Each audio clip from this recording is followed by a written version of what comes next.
अपने इनकम का समाज की शिक्षा के लिए दान देंगे। बहुत बहुत धन्यवाद।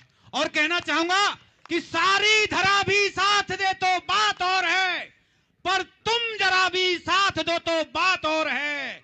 और चलने को तो एक पैर से भी चल रहे हैं लोग, लेकिन दूसरा भी साथ दे तो बात और है। जोरदार तालियों के साथ स्वागत, अभिनंदन आदरणीय विजय जी बैंसला। राम राम साहब, ऐसे मट्ठे राम राम अंते तो एक ईंट नहीं लगेगी। राम राम साहब, राम राम साहब, आप सबको मेरा प्रणाम। दादा बैठ जाओ, 2 मिनट बात करूंगा, शपथ भी ले लेंगे। थोड़ी देर के लिए बैठ जाओ। अभी बैठ लो क्योंकि ठाड़े भी करने हैं।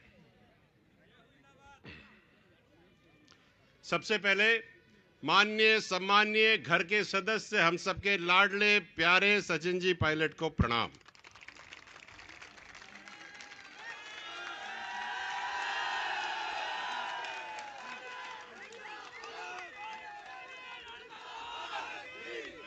मजा नहीं आया? थोड़ा और जोर से। अब बस बस बस बस बस।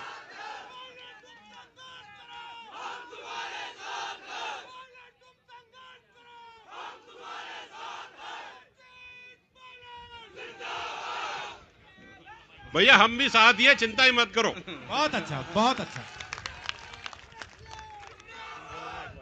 कर्नल तेरी नेक कमाई, कर्नल तेरी नेक कमाई।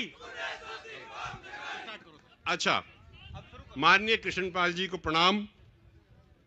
गोवर्धन जी भाई झड़पिया जो गुजरात में इतना बढ़िया काम कर रहे हैं, उनको हमारा नमन।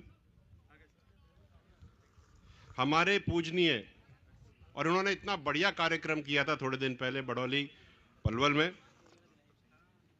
सम्मानीय अंतराम जी, डॉक्टर जितेंद्र सिंह जी कर्नल साहब के परम मित्र, धीरज जी, डॉक्टर सौम्या गुर्जर जी, जी.आर. खटाना साहब, मेरे गांव के जितने लोग आए हैं और पूरी संघर्ष समिति जो यहां आई है, और पूरे के पूरे जीकैप के कर्मचारी, आपको मेरा प्रणाम।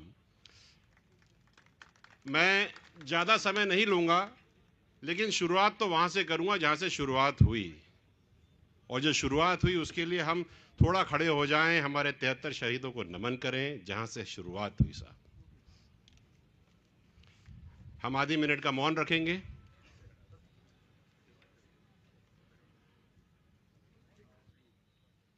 ओम।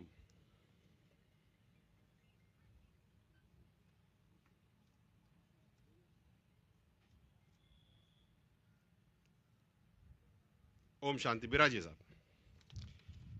मैं जब भी लोगों को कहता हूं कि शहीदों की याद में हम मौन रखेंगे तो एक धैर्य सा छा जाता है। और जब मैं इन कर्मचारियों को, आप सबको देखता हूं, तो मुझे सब लोग कहते हैं कि करीब 25 से 30 हज़ार या 28 हज़ार या कोई कहता है 20 हज़ार, लेकिन उसमें से 80% करीब आरक्षण से लगे हैं। तो सारे शहीदों को नमन कि आपने ये पौध खड़ी करके दी। साहब,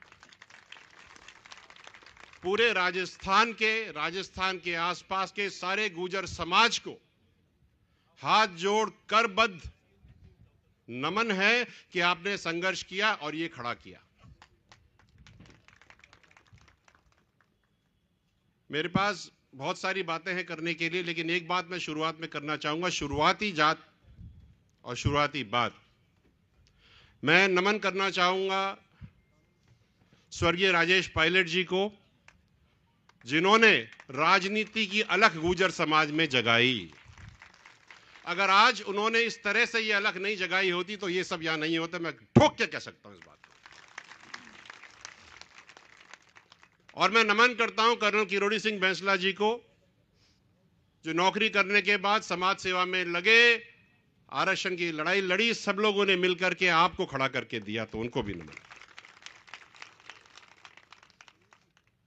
जीकैप की कार्यकारिणी को जितना धन्यवाद दिया जाए उतना कम है, क्योंकि आपने सबसे पहले तो ऐसी मौके की जगह पकड़ी दादा, कोई किसी को मिलती नहीं है। तो कृष्णपाल जी जो कह रहे थे, सही कह रहे थे, करो तो करो, नहीं तो खाल उधेड़ लेंगे। और अभी तो जमीन उधेड़ी है। देखो मेरे पास पैसे वैसे तो है नहीं दादा, लेकिन 2-4 ईंटें मैं भी लगा लूंगा। आप लोगों ने बहुत काम किया, जहां पर भी मैं जाता हूं। सही कहा किसी ने कि जब हम अस्पताल में पहले जाया करते थे, आज से 10 से 11 साल पहले, तो गुर्जर डॉक्टर मिलते नहीं थे। आज तो घुसते हो तो बचते नहीं हैं। जहां जाओ, चाहे बायोकेमिस्ट्री में चले जाओ, रात को 2 बजे भी किसी का कोई मरीज अगर आता है, तो अगर हम फोन कर देते तो कोई ना कोई गुर्जर अधिकारी, कर्मचारी, डॉक्टर, नर्स वहां होता है। यह आपकी जीत है। और किशनपाल जी से मेरा एक निवेदन है, नमन है, रिक्वेस्ट भी है कि जिस तरह से देवनारायण योजना राजस्थान में चल रही है, बाकी सारे स्टेट्स में भी चलाओ। आरक्षण मत दो, लोगों को पढ़ाओ। अगर वहां पर स्कूल बनेंगे, अगर हरियाणा में स्कूल बनते हैं गुर्जरों के लिए, अगर यूपी में बनते हैं, उत्तराखंड में बनते हैं, तो कोई देर वो दिन नहीं है जब हमको आरक्षण की जरूरत ही नहीं पड़ी। लिख करके हम निकल जाएंगे आगे। हमको आगे पढ़ाना है और आगे बढ़ाना है। आपको खुशी की एक बात बता दूं, कुंभ चल रहा है साहब, और मेरे ख्याल से पहली बार एक जगह मिली है गुर्जर समाज को जहां पे देवनारायण भगवान की पताका लगती है, और वहां पे आप जाकर के बैठ सकते हो। प्रण हमने लिया था बहुत साल, 3-4 साल पहले, कि ये अखाड़ा देवनारायण भगवान का भी लगना चाहिए, तो लगेगा। शुरुआत हो गई है। आप सबको बहुत बहुत शुभकामनाएं। यहां पर गुर्जर आरक्षण संघर्ष समिति के भी लोग हैं, उनको मैं धन्यवाद देना चाहता हूं कि अपनी जेब से खर्चा करके, समय निकाल के, परिवार को छोड़ करके आज संघर्ष में लगे हुए हैं। और एक संघर्ष अभी बाकी है, और बाकी संघर्ष सारे राजनेताओं से जो बैठे हैं, हमारे घर परिवार के ही सारे के सारे हैं, उनसे एक निवेदन है, हाथ जोड़ करबद्ध कुछ भी मान लीजिए कि आरक्षण को नवी सूची में लगवा दीजिए साहब। क्योंकि अगर गलती से कहीं अटक गई सुई, तो 80% जो आ रहे हैं वो महाराज नहीं आएंगे। और जिस छाती को हम चौड़ा करके बैठे हैं ना, वो छाती में थोड़ी सी दबदबाहट हो जाएगी। देखो, बात तो कड़वी है, करनी पड़ेगी। समाज का मंच है, बात तो करनी पड़ेगी। और बात करते करते एक बात और है कि हम पिछले करीब 2-1 महीने से एक कार्यक्रम चला रहे हैं पूरे राजस्थान में, बोल गुर्जर मन की बात। गांव में जाते हैं और हम लोग बोलते हैं, भैया बैठ जाएंगे, हम सुनेंगे, तू बोल क्या सुनना है, क्योंकि ज़्यादातर तो हम लोग भाषण देते हैं, वो सुनते हैं। इस बार हम वहाँ जाते हैं और वो कहते हैं और हम सुनते हैं। और हर जगह से एक ही बात आती है कि दादा, अभी हमारे बच्चे छोटे हैं, 10वीं में पढ़ रहे हैं, 9वीं अनुसूची लगवा दो। ऐसा ना हो कि जब वो नौकरी के टाइम पे आए तो आरक्षण ही चला जाए। तो इस पे हमको विचार करना चाहिए। हमें कमर कस के लड़ाई लड़नी चाहिए। और एक बात और कहूं, मैं जितना भी मैं सेक्रेटरीट और सिस्टम्स में जाता हूं और जब मैं देखता हूं, तो मुझे सब लोग एक ही बात कहते हैं साहब,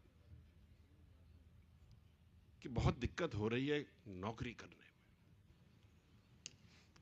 तो पूछते हैं क्या बात है, तो आप सब मेरी बात का अनुसरण करोगे कि आप सब अपवाद हो सिस्टम में, आपने लट से नौकरी ली है साहब। और अपवाद को बहुत स्नेह की नजर से नहीं देखा जाता। लेकिन मैं उस दिन का इंतजार कर रहा हूं जब कम से कम 300-400 जॉइंट सेक्रेटरी अपने सिस्टम में हो, फिर देखो मजे क्या होते हैं। जहां जाओ, आज पूरे राजस्थान में कहीं ना कोई एक सब इंस्पेक्टर मिल जाता है। कांस्टेबलों की तो कमी ही नहीं है। लोग तो कहते हैं साहब कांस्टेबल तो चाहिए नहीं, गुर्जर बहुत दिक्कत कर रहे हैं। देखो, बात तो सही है ना, जो घूमेगा उसको पता चलेगा। इसलिए अच्छा, मैं एक बात और कहना चाहता हूं इस मंच से। गुर्जर समाज में कोई 2 पार्टी 3 पार्टी नहीं है, एक ही पार्टी है, गुर्जर पार्टी, और आप सब उसके हो। आपकी विचारधाराएं अलग हो सकती हैं, मैं पॉलिटिकल पार्टी की बात नहीं कर रहा। आपकी विचारधाराएं अलग हो सकती है। मैं बीजेपी में हो सकता हूं, सचिन जी कांग्रेस में हो सकते हैं, आप बसपा में हो सकते हैं, कोई किसी में हो सकता है, लेकिन हम सब एक ही घर के बाशिंदा हैं। हम एक ही घर में रहते हैं। बाहर काम के लिए बाहर अलग अलग जाते हैं, शाम को तो घर ही में आते हैं। तो भैया, अपन घर के एक हैं, इस बात को कतई गलत मत होने देना। हम इसी में बैठेंगे, यहीं जिएंगे, यहीं मरेंगे। जो काम हमने करे, चाहे पिछले इलेक्शन हो, चाहे इस इलेक्शन। हाँ, और बात, मैं इंदिरा जी की बात का मैं अनुसरण करता हूं साहब, सच्चाई तो बोलनी पड़ेगी। पिछली सरकार में जितने कैबिनेट मिनिस्टर थे, अब जितने कैबिनेट मिनिस्टर, मजा नहीं आया साहब।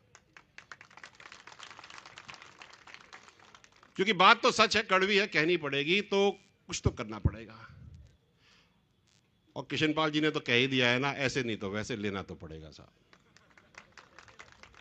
तो हम लेंगे, और 1 रुपया, क्या कहा था आपकी? 1 रुपया एक ईंट।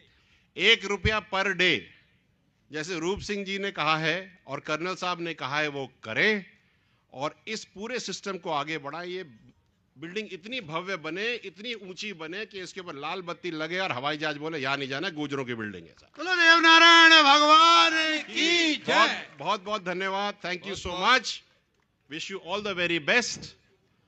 और जैसे कर्नल साहब कहा करते थे, आगे बढ़ो, तरक्की करो, छा जाओ और धन्यवाद, थैंक यू सो मच। बहुत बहुत आभार आदरणीय विजय बैंसला जी का। प्यारे भाइयों, किसी ने वो पांवों के छाले शायद नहीं देखे हों, पर 20 साल में ये जो मुकाम प्राप्त हुआ है और जो उड़ान आपने भरी है, ये जरूर सफल होगी। सचिन जी की उपस्थिति इस बात का प्रतीक है। मैं ज्यादा समय ना ले